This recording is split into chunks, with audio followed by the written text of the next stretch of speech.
I don't know if any of you have seen the videos on YouTube unrelated to manifestation, talking about and reacting to main character syndrome. And I watch some of these because there's a lot of content creators out there that like really make me laugh who do some videos on this.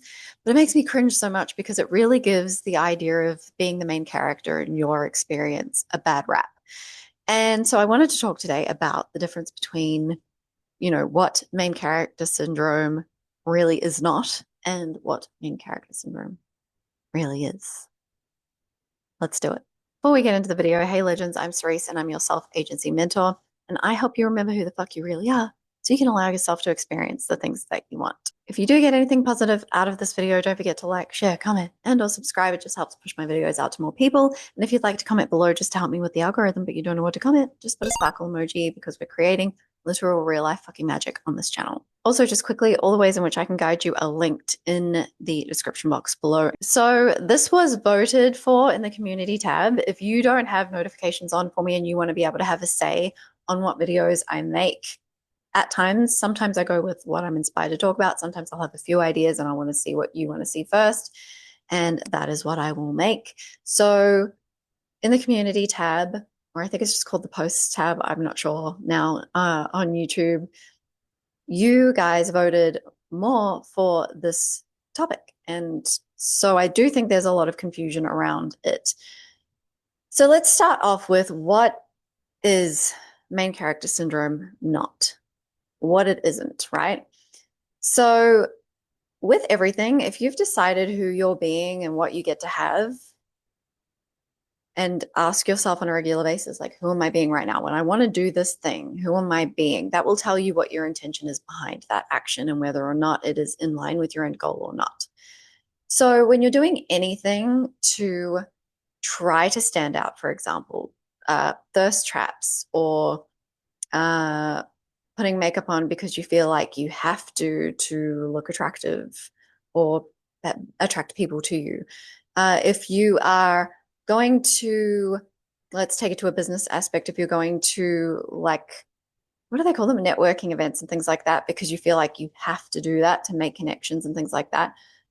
That is usually when things are not going to go your way. And we see main character syndrome to an extreme with a lot of content creators, right? Who, I always think of the gym influencers where they're there and they're like making a video with text over it, getting pissy at someone who's like in the background of their video or has walked past their camera in the gym, like they own the gym. Like I'm here recording my content. So even though we're all paying the same amount to be here, this is so fucking rude. They'll do something to try and like on a platform where potentially millions of people can see this poor person being berated in the background of your video or whatever, or who didn't even know you were recording at the moment that they walked past or whatever. Like that is very much toxic main character syndrome. That's not like that's going to get you attention, I suppose, if that's what you want to grow your platform, views and things like that. Because unfortunately, on platforms like TikTok, for example, as well as YouTube, but on TikTok, I see this the most. You get paid for views in certain places in the world. We don't have a rewards program on Creator Fund in Australia, so that's not how it works for those of us creating from here or New Zealand, I believe, where I grew up. But in countries like America or places like the UK and a lot of other places around the world, you do get paid for views, even if you don't have the followers. So a lot of people will be okay with making this kind of content, even if they do get negative feedback in the comments for what they've just done, even though that may not be necessarily the attention they think they're going to get from posting that kind of content, because it's kind of rage baiting people into commenting to say that you're in the wrong here or whatever it might be. And there probably is some people who like think it's funny that someone's being made fun of, which obviously is pretty shitty. That is main character syndrome gone wrong to me. And that is also not a sustainable way to get the end goal that you're wanting from building a brand on a social platform. I also see a lot of people needing to be the center of attention, which is just another way of like needing 3D validation, right? Needing proof in the 3D that you're worthy, loved, kid for like that people care about you enough to give you attention or whatever. And that backfires. But, you know, like going back to what I said about makeup and all that sort of thing, or like if you're exercising or whatever, like what is the intent behind doing that? Are you doing that because you genuinely enjoy putting on the makeup? It's like an artistry and you genuinely just feel more confident in yourself going out, and it's not to impress anybody and it's not to get any attention or anything like that, then that's fine. The intention is different. If you're posting bikini shots of yourself, for example, on social media, and that's just because you're feeling yourself in that moment and you don't even care if it gets a like, and it's not there to get a certain person's attention, a specific person's attention or anything. If you're posting things on your story about doing things with friends and being seen to be doing things, as long as you're doing that just to share, like, this cool thing that I discovered or that I did today, like that you should know about in case it's up your alley and that's something that you would also want to do potentially. That's different to posting what you're up to on a story just to prove to someone that, like, I'm not bothered. You thought that I was going to shrivel up into the fetal position because you know, ended things with us or whatever. Well, look at me, I'm living my best life. That's going to backfire. That never goes to plan as far as the specific person you may have in mind, right? Or even friends. Like I know people who have done that to be like, to get back at friends for things and things like that. Because if you really were like unbothered, you wouldn't feel the need to do that from that perspective. And also, just thinking of the word unbothered took me to thinking about J-Lo. There was something going on with J-Lo, and look, J-Lo's gotten a lot of shit over the years, and like, don't get me wrong, I totally understand why. And I know that she believes in manifestation. She talks about doing affirmations and things like that. But maybe I should do a video on JLo. Let me know in the comments or by liking the video if that's something that you would be interested in seeing as far as like a secondhand coaching video.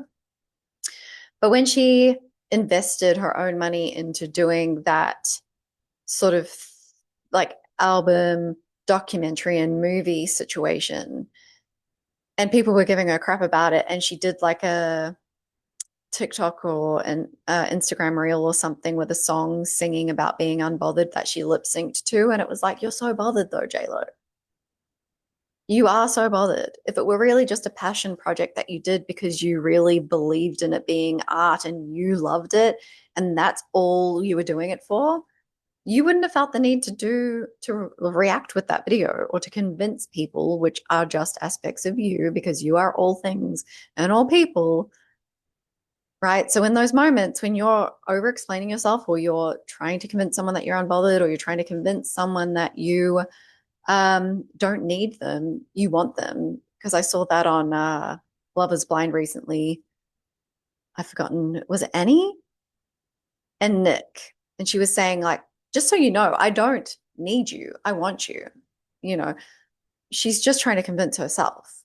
J-Lo is just trying to convince herself that she's not bothered, but she is. So, and I would say that JLo does think she's the main character. Okay. So let's talk now about what main character syndrome is for real. And I kind of touched on it there, right? It's really more about just knowing that you are the main character of your movie or like player one in the video game, right? And taking it back to the movie analogy, you knew as the actor who took this role where the story was going to go. But during the process of filming, you are in the emotion of each scene to the point where it feels real to you.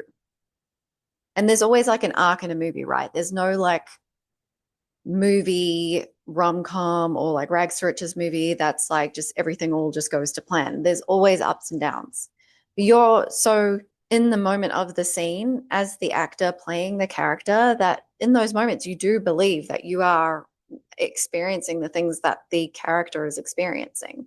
But you know, because you've said okay to the script, I want to be in this movie, you know what the outcome of the movie is going to be. And as we know, like for the most part, actors do multiple movies. So you can always change a different script. We know that there are actors that have pulled out of or didn't work out in a specific movie.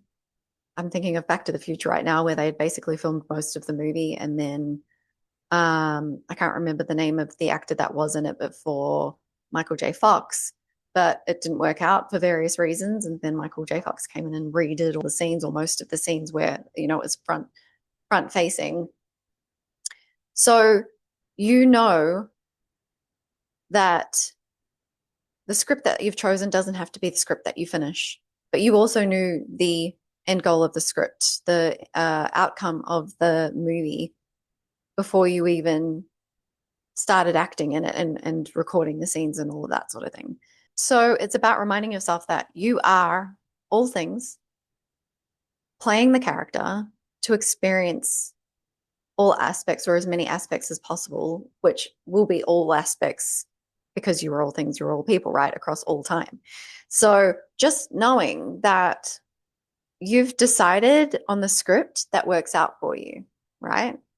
And even in a movie, like people might be like, oh, well, so like I have to wait till the end of the movie to experience what I want. No, there are movies with sequels, but also like there are movies that allude to a happily ever after or you know, a successful business or whatever that goes on beyond the end of the actual movie itself. As far as this analogy, when you think of a movie, it's like what, an hour and a half to 3 hours. Okay.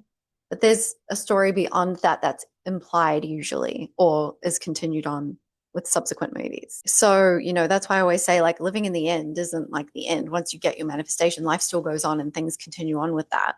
Right. So at the most, main character syndrome can be like, I'm going to put myself together today because it's going to get me into the state of being the version of me that already has what I want. And at the very least, you can walk out of the house or start your day from the perspective of whatever happens today. I know that I've decided, you know, the movie that I know has a happy ending, and that's mine. Like it is already done. And I'm just acting out what happens in the meantime to see that on the screen of life. But it's already decided because I've accepted that script. I liked that script. I chose that script.